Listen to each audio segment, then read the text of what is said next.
Yo, so I did this speech today in speech class. It's supposed to be like a 3 to 4 minute speech, a ceremonial speech. So this is basically like a ceremony honoring you two assholes. So yeah, I hope you guys enjoy it. And I wrote it this morning and I presented it this afternoon. So here we go. Today we are gathered here in celebration of two men. And two of the biggest idiots that I know. And I'm very close with both of them, so I'm very comfortable calling them idiots. Although, even if I wasn't close with them, I'd probably still call them idiots, but that's besides the point. 40 years ago, a tradition started.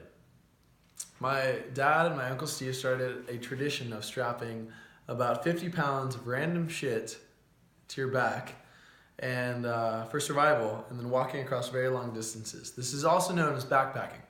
And some of you guys might be asking, why the hell would you do that? Or what? But I promise you I asked the same exact questions when I was younger.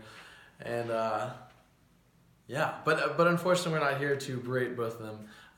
This is kind of the situation that we're supposed to honor them. So with that being said, I'll get right into it. Today I'm going to be talking about the brotherhood between these two men, my dad and my Uncle Steve, the history of the John Muir Trail and the beauty of the Sierras, as well as what it means to me and what I have experienced through their experiences. So according to the article and survey from the Journal of Psychology published by Taylor and Francis by Joanne Poulikos, siblings tend to grow more distant as each of them grow older. So the reason why I put this quote in was because I think it's just so impressive that you two have not killed each other yet, and that you have not gotten sick of each other after maybe about 55 years of being on the same earth as each other. So with that being said, congratulations. Moving on, I'm going to talk about the John Muir Trail and the beauty of the Sierras. So if you don't know, the John Muir Trail is in Northern California. It's up in the high Sierra Mountains. And I just want to say, over the 40 years, approximately, you two have traveled across the entire 210-mile distance of the John Muir Trail. You've seen the glacier-chiseled Yosemite Mountains, you've seen the jagged minarets, and you've walked past some of the highest peaks in the entire United States of America. Not to mention all the lakes that you two have swam in or fished for trout in. According to John Muir and the Origin of Yosemite Valley by Dennis Dean in 1991, meadows of Yosemite represent post-glacial transformations of glacially created lakes. Now in layman's terms, that basically means that melted glaciers created lakes and meadows.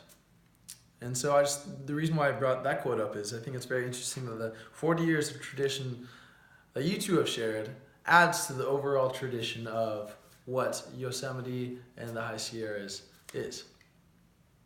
Finally, I want to talk about what you taught me over the years.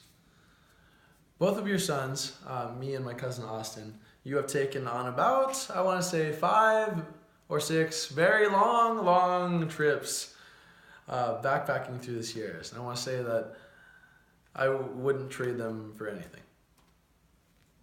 The article Nature Heals, published by Prevention in October 2016, Betsy Andrews states, "It is impossible to stop the world, but you can stop the noise, at least temporarily." So, with that being said, I want to say thank you for giving me a place to stop the noise. And I can't wait, and I'm sure Austin and I both can't wait to pick up and continue the tradition that you started 40 years ago and continue for the next 40 years. So, in conclusion, I talked about your two brotherhood. I've talked about the John Muir Trail as well as the High Sierras, and I've talked about what it means to me and possibly Austin as well.